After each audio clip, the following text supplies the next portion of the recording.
नमस्कार, मैं हूं आपके साथ वंशिका पांडे।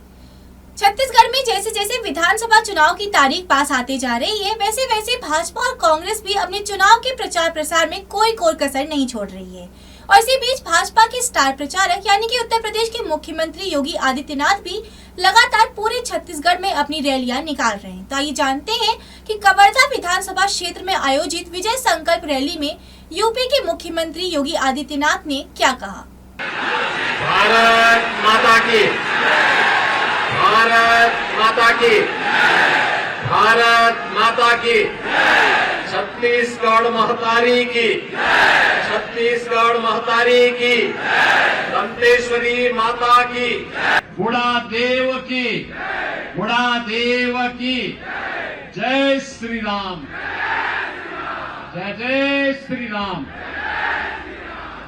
छत्तीसगढ़ की धरा को मैं नमन करता हूं। भाइयों बहनों, उत्तर प्रदेश के हम सभी नागरिकों के लिए छत्तीसगढ़ की धरती ननिहाल जैसी है। आप सब जानते हैं, मर्यादा पुरुषोत्तम भगवान श्री राम की मां माता कौशल्या इसी छत्तीसगढ़ से।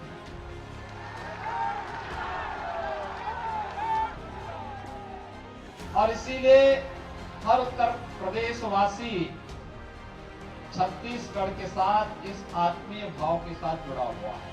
भाइयों बहनों, एक घोटालों की सरकार, राम भक्तों पर हमला करने वाली सरकार, लव जिहाद को बढ़ावा देने वाली सरकार, धर्मांतरण को प्रश्रय देने वाली सरकार, सुरक्षा पर सेंध लगाने वाली सरकार, इस सरकार को रहने नहीं, एक क्षण टिकने का कोई अधिकार नहीं है। एक क्षण। और यहां पर कैसे कांग्रेस में दायित्व दिया जाता है हिंदुओं का पीड़न करने वाले तत्वों को, उसके बहुत सारे नमूने हैं। उनको कहीं कांग्रेस के युवा विंग में पदाधिकारी बनाया जाता है, कहीं पे सरकार के किसी महत्वपूर्ण दायित्व का जिम्मा उन्हें देने का कुत्सित प्रयास होता है। लेकिन भाइयों बहनों, ये चीजें भारतीय जनता पार्टी की डबल इंजन की सरकार जब आएगी वह तो नहीं स्वीकार कर सकती, वह नहीं स्वीकार करेगी। और फिर छत्तीसगढ़ में क्यों? छत्तीसगढ़ को तो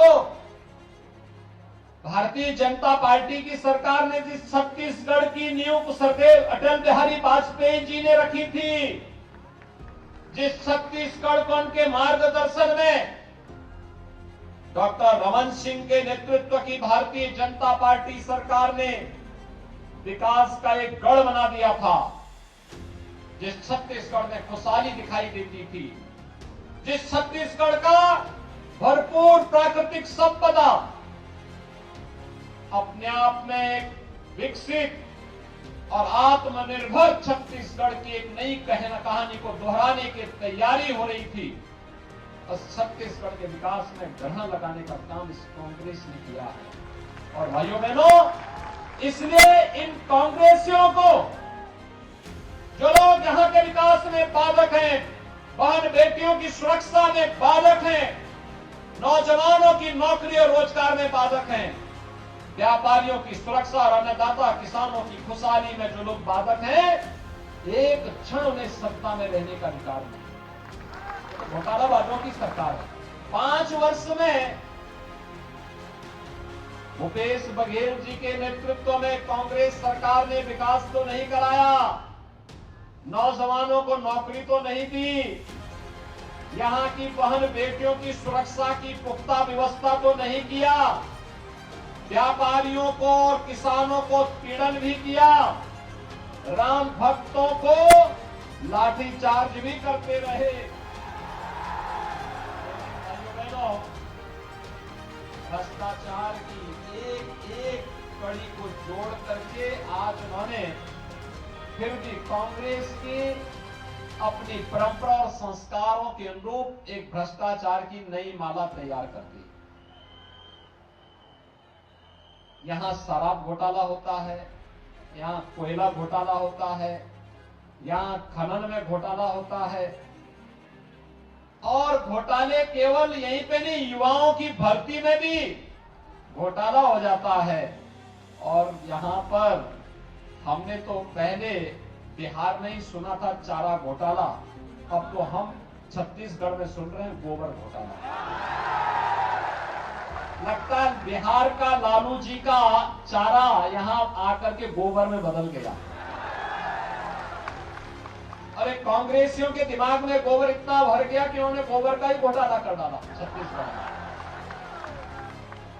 यानी गोबर है नहीं, लेकिन गोबर खरीद करके, और जब जांच शुरू हुई तो उसने मिट्टी के पैकेट भर भर करके भेज दिए। ये है कांग्रेस की वास्तविकता। कांग्रेस स्वयं देश के लिए एक समस्या है।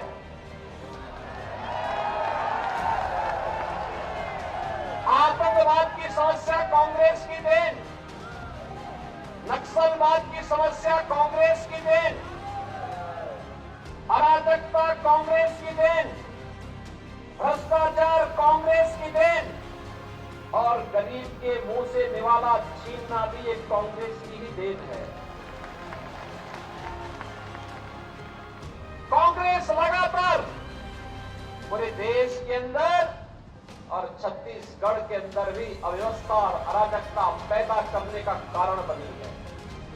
5 वर्ष पहले जिस विश्वास के साथ छत्तीसगढ़ वासियों ने कांग्रेस को सत्ता सौंपी थी, कांग्रेस ने उसको परिवारवाद और भ्रष्टाचार का शिकार बना दिया। आज उसी का परिणाम है कि विकास से कोसों दूर लगातार छत्तीसगढ़ जाता रहा है। हम लोगों को कहते थे, पहले लोग की भाजपा के लोग कहते तो हैं कि रामलला हम आएंगे, मंदिर वहीं बनाएंगे, और फिर कहते थे तारीख नहीं बताएंगे।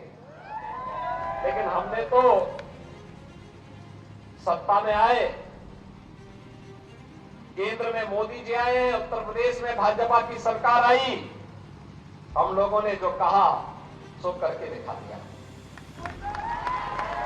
मंदिर भी बना रहे हैं और अब तारीख भी बता रहे हैं कि 22 जनवरी को रामलला अपने मंदिर में विराजमान हो जाएंगे। तो ये थी बुलंद छत्तीसगढ़ की कुछ खास रिपोर्ट। ऐसी खबरों के लिए देखते रहिए और बने रहिए बुलंद छत्तीसगढ़ के साथ।